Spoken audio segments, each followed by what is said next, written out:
मरवाही विधानसभा के उपचुनाव में कांग्रेस ने परचम लहरा दिया है और वही जोगी कांग्रेस पार्टी पर भी सवाल खड़े किए हैं कि अब इस पार्टी का अस्तित्व भी खत्म हो चुका है और इस पार्टी में अब ना नेता हैं ना कार्यकर्ता हैं। इस संबंध में हम सीधे बात करेंगे जनता जोगी कांग्रेस पार्टी के प्रदेश अध्यक्ष अमित जोगी जी से। जोगी जी, अब चुनाव हो चुका है, कांग्रेस जीत भी गई है, इस पर आपकी राजनीतिक टिप्पणी क्या है, कैसे देखते हैं आप? ये कैसी जीत?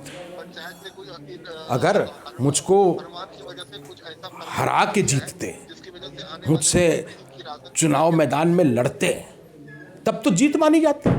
अकेले कुश्ती लड़ रहे थे और बोले कि जीत गए हम, ये कोई जीत नहीं है।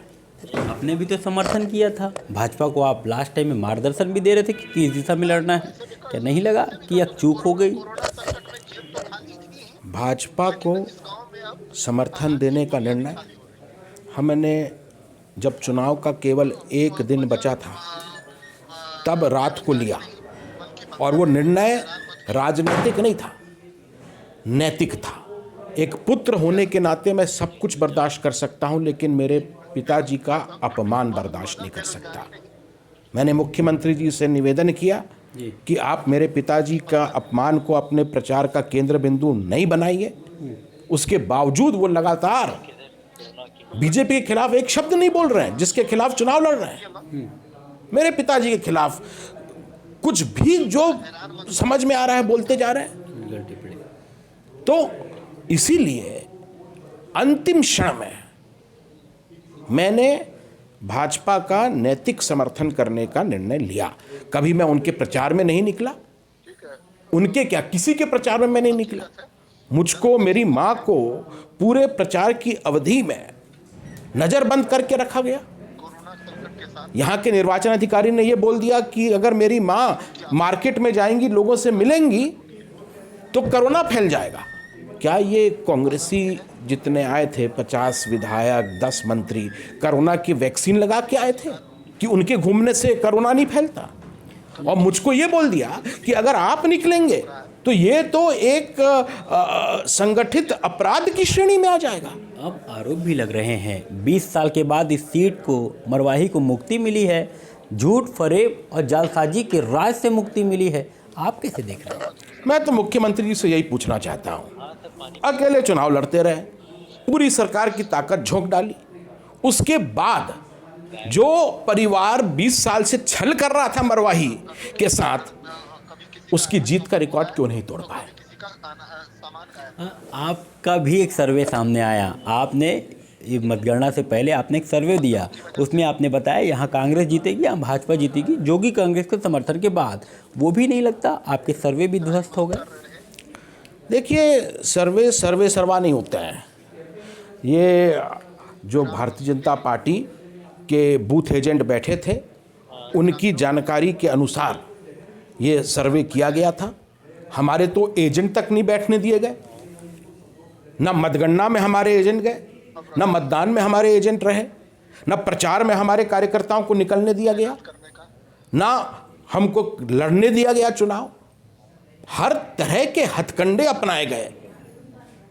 इसमें जीत किसी की नहीं हुई है, केवल और केवल लोकतंत्र की हार हुई है। आप भले ही जीत ना माने, लेकिन कांग्रेस तो जीत चुकी है।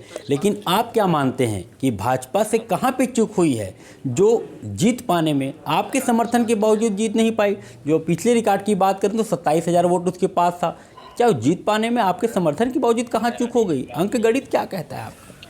देखिए, ये तो भाजपा को आत्मचिंतन करना पड़ेगा, पर और मैं किसी अन्य पार्टी के आंतरिक मामलों पे टीका टिप्पणी नहीं करना चाहूँगा, पर मुझको लगता है कि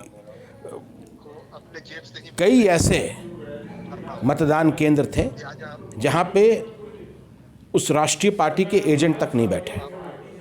उनको ये आत्मचिंतन करना पड़ेगा कि जब कांग्रेस के 50 विधायक, 10 मंत्री यहाँ 30 दिन लगातार डेरा डाल के बैठे रहे, तो उनके जो पूर्व विधायक हैं वो 30 घंटे भी नहीं दिए, तो क्या वो सीरियसली चुनाव लड़ रहे थे? ये मैं नहीं कह रहा हूं, ये उनको आत्मचिंतन करना पड़ेगा। अब आपकी जिम्मेदारी और बढ़ गई है। अमित जोगी अब इस पार्टी को तीसरे मोर्चा के अस्तित्व में बरकरार रखना चाहती है। ऐसे समय में जब आपके 2 विधायक आपके निर्णय के विरुद्ध चले गए, आप अपने विधायकों को नहीं बचा पाए, तो पार्टी को बचाने की जिम्मेदारी, दायित्व, रोल मॉडल आपका क्या होगा और अमित जोगी कैसे इस पार्टी को आगे बढ़ा पाएंगे? 2 चीज़ें मेरे लिए महत्वपूर्ण हैं। पहली तो ये कि जोगी जी की ये पार्टी किसी परिवार या व्यक्ति पर केंद्रित नहीं बल्कि विचारों पर केंद्रित रहेगी। और दूसरी बात ये कि जिस उद्देश्य से उन्होंने इस पार्टी को बनाया था, छत्तीसगढ़ में स्वराज लेके आना, छत्तीसगढ़ के लोग छत्तीसगढ़ की धरती में ही अपने फैसले खुद कर लें, हर फैसले के लिए दिल्ली की ओर ना देखना पड़े, ये जो मेरे पिताजी का सपना था उसको साकार करना मेरा केवल राजनीतिक उद्देश्य नहीं, मेरे लिए पुत्र धर्म का निर्वहन है और इसके लिए जो कुछ मुझे ठीक लगेगा मैं करूंगा। आज की तारीख में मुझको लगता है कि जनता कांग्रेस छत्तीसगढ़ जे में वैचारिक शुद्धिकरण की आवश्यकता है।